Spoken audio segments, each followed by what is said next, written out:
What's up guys, and welcome back to the Rise of Empires guide. I'm Kalistos of State 119, and today we're gonna be discussing about the Reign of Chaos Total War. We're gonna be using one of my wars as footage example to talk about anything from the basic info on the event to strategies regarding the declare, attack and defense. So let's kick in the intro and begin.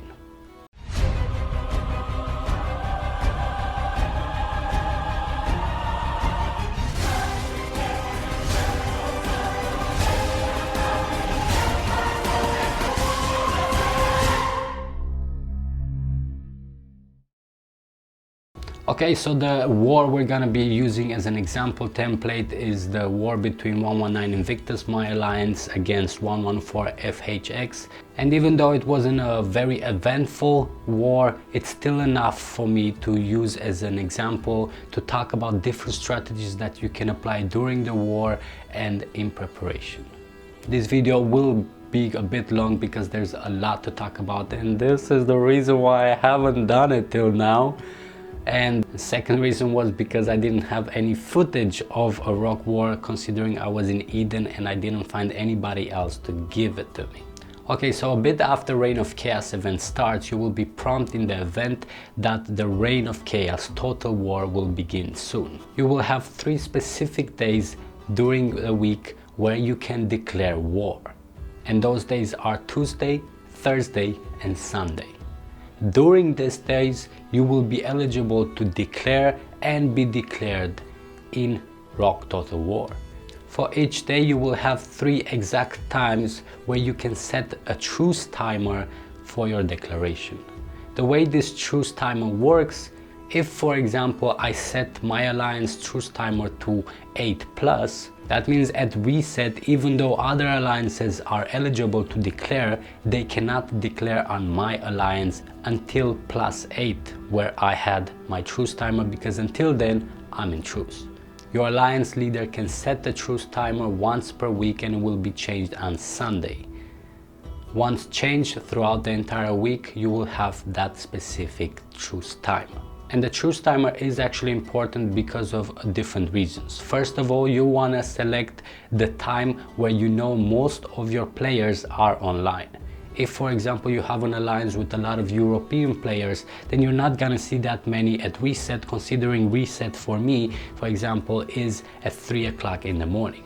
And if you're asking yourself, does that mean that every time you made a kill event video you were awake at 3 o'clock in the morning? Yes, welcome to my miserable life. But if you have, for example, a lot of Koreans, then reset will be a good time. Generally, alliances will want to set the truce timer either at reset or at +8, never at +16, because usually at +16 it means that there's nobody else left to declare on. But then again, if you are trying to avoid people, then +16 would be a good idea. Second thing to take in consideration about the truce time is preparing for a specific target. If for example you have somebody specific in mind and you don't want to miss them out, you can put your truce timer at 00, so at reset. Check if at reset that alliance is available to declare on, and if not, at +8 you will try again, and +16 you will try again. So like that, you make sure that no matter what truce timer the enemy alliance has, you have a chance to declare war on them. When it comes to declaring war, you can only declare to the 10 alliances closest to your ranking. So if for example my ranking would be 6, I could only declare on the first 5 alliances and on 7, 8, 9, 10 and 11. But if you are closer to 5, 4 or 3rd in the ranking, then because there are no other alliances above you, then you will get more underneath you. So pretty much from rank 5 and up, you will have only available the first 11 ranked alliances. There are different factors to take in consideration when it comes to declaring. First of all, the alliance that will declare war to another alliance gets some extra points during the war. If for example the 2 alliances don't score any points during the war, the declaring one will still win the war. At the end of a rock total war, the winning alliance will take 20% of the points from the losing alliance. So you always want to declare war on the alliance with the most points, because that means more points coming back to you. And even though at the beginning it may look like the tiling score and everything else makes a big difference, once Reign of Chaos Total War starts, the 20% that you keep on taking from winning will kind of define who will have the end up rank 1. Because it doesn't matter how big you are, when you lose 20% of your points, then you're still gonna go down. Right, and before we can talk about the strategies for how you do the rock total war, we have to discuss the declaration itself, because that, as you probably have seen till now, is one of the most important factors. Because if you don't get a war declaration even on a lower alliance, then you don't get any extra points for that specific day, where other alliances may do so and therefore catch up or even surpass you in the ranking. If you haven't managed to declare on anybody because everybody either is in truce or already had war, then the only options you still have available is find opponent button, which by paying some stone, it will give you a randomized close opponent to your ranking. And that opponent can also be outside of the 10 range you already see.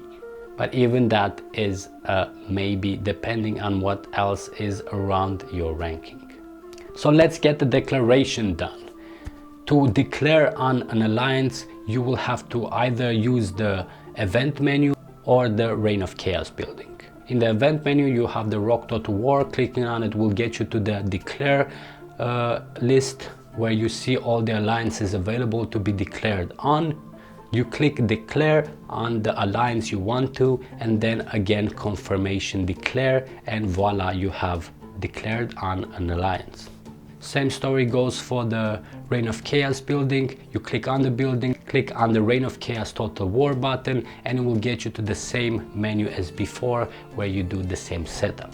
If you're asking yourself which one is faster, from what people say, using the Reign of Chaos building instead of the event menu is faster. How fast is it fast?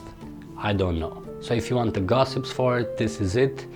But there is no exact thing that says one is faster than the other.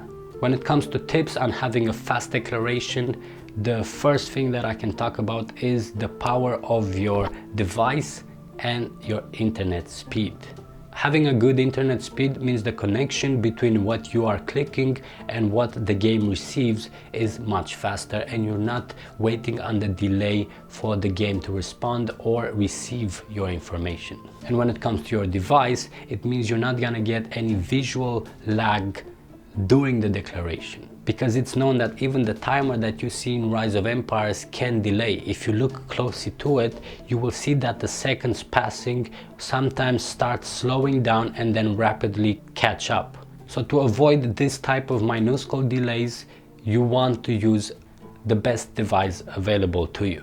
If you're asking yourself about the choice between a mobile device or a tablet or a virtual device like using BlueStacks or any other virtualized device will be much slower than using an actual mobile device for it, because of the extra connections passing through towards BlueStacks server and then towards the game. So I would advise you to use your mobile or your tablet for it. And last but not least, obviously you're going to be needing some good fingers for this. Another tip I can give you is make sure you have as many players as possible available to declare. Your alliance leader should always be online during the declaration time, and make sure that if some R4s are not online before the declaration starts, that he replaces them with other players that could declare. Because the more people are declaring, the bigger the chances are that you're gonna get the target you're looking for. And considering the declaration can only be done by your R5 or R4, then you want to be utilizing all the chances you can get. If you want to know about which speed you want to be aiming for, a really fast declaration speed would be a 0.5. The fastest I've seen and the fastest I've tested, as being as much as the game can take is 0.2. Maybe with an even stronger device than what I have or a better internet connection you will get lower than that, but at least from my experience and test, 0.2 is the fastest declaration speed you can get. Okay, so enough talking about all the details on it, let's get in the war. Once you have declared war on an alliance, a preparation time will start of 30 minutes. During this preparation time, attacking enemy tiles or enemy buildings will cost you double the stamina. So I would strongly advise you to never do that. Wait till the preparation time is finished before ever attacking your enemy. Now with that said, the double stamina only applies to attacking enemy tiles, so the red ones, or enemy buildings. That doesn't stop you from already tiling towards AC1. That doesn't stop you from already using DS and so on. As long as you don't attack enemy buildings or enemy tiles, you should still be good. There's very few situations where you want to be attacking before the preparation time is over. Like for example, if you really want to be rushing that destroyer shout, then obviously you're gonna start shooting from before, you're gonna place the rally point, and you have to start tiling around the area to make sure you don't get cleaned out. That means you're probably also gonna be attacking enemy tiles. If you want to already use the timing that you have, as you don't see a lot of players online in the enemy alliance, then you want to be pushing. But remember, double the stamina does make a big difference, and you're very quickly gonna run out and become unavailable for your team. Another factor to take in consideration is how many players you have online during the war.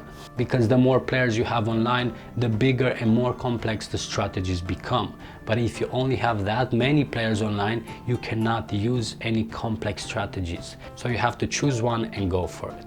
In our case here, as you can see, we had 79 players online, so 80% of the alliance was on. That also gave us the chance of working on two different fronts for attacking and still have people in the defense. Now, considering I was in the attack position for this war, I will talk a lot more about that than the defense. I will get to defense details also a bit later, but let's focus on attack. Again, because we had enough players online, we had two fronts. One is the Dragon team, the second team is the Tiling team. While the Guardian is already casting the DS and putting pressure on their AC1, the Tiling team is already tiling towards their AC2.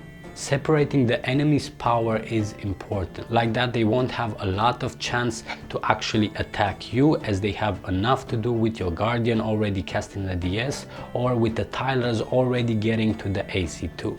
This is pretty much a win-win situation for the attackers, as you either get the DS going and once the AC1 is destroyed you place rally point at AC2 and so on, or you tile towards the AC2 and you get the points like that. Now, it's also very important of the state you are against on.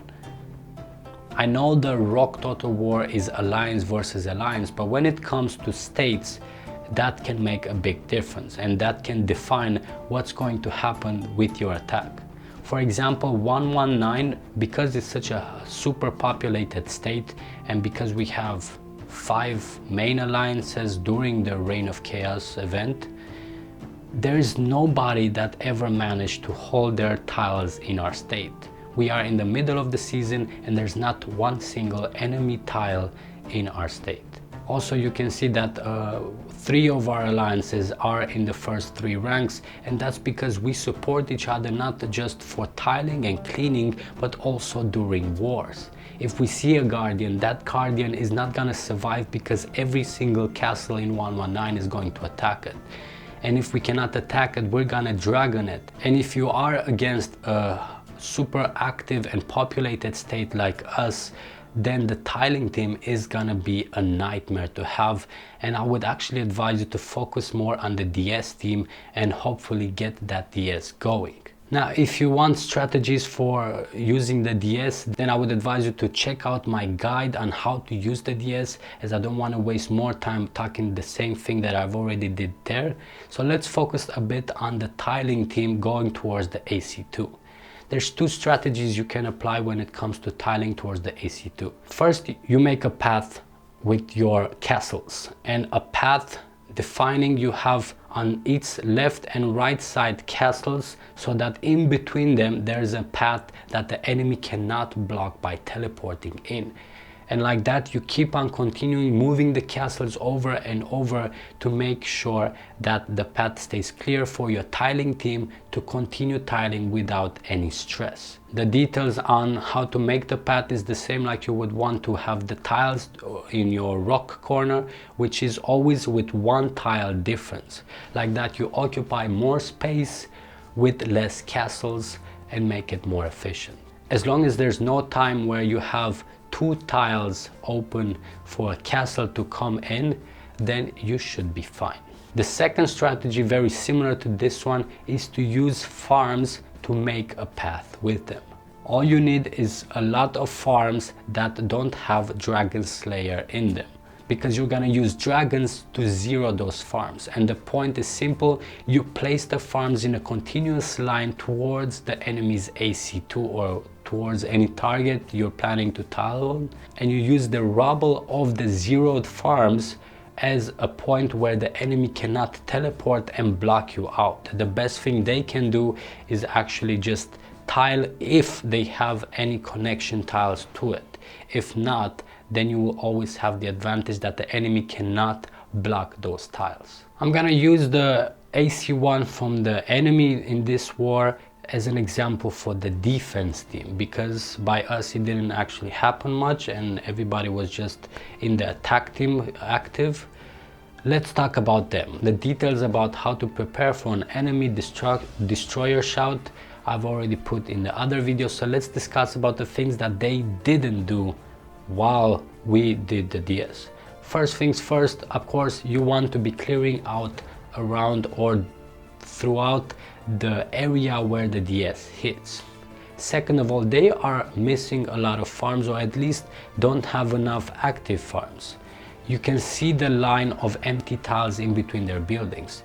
The one thing that they could have done, and they could have continuously done, is use their farms to take tiles in between. That would give those tiles 5 minutes of immunity that would stop us from moving forward.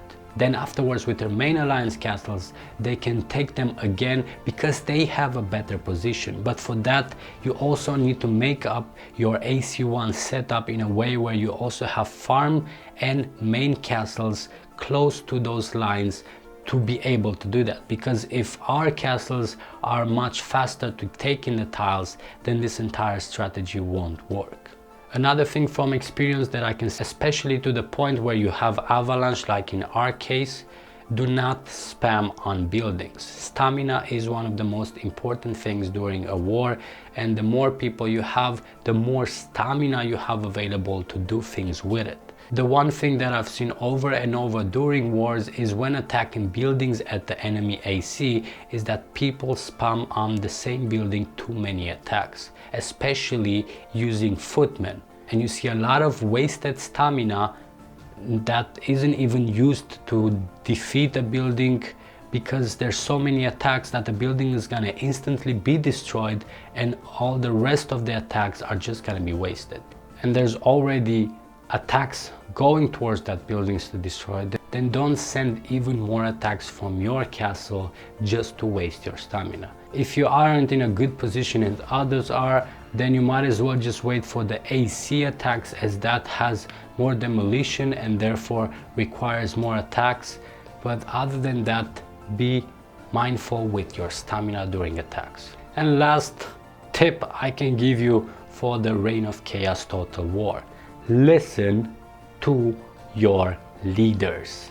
People get overly excited doing a lot of things, either from tiling, during the dragon shouts, during building attacks.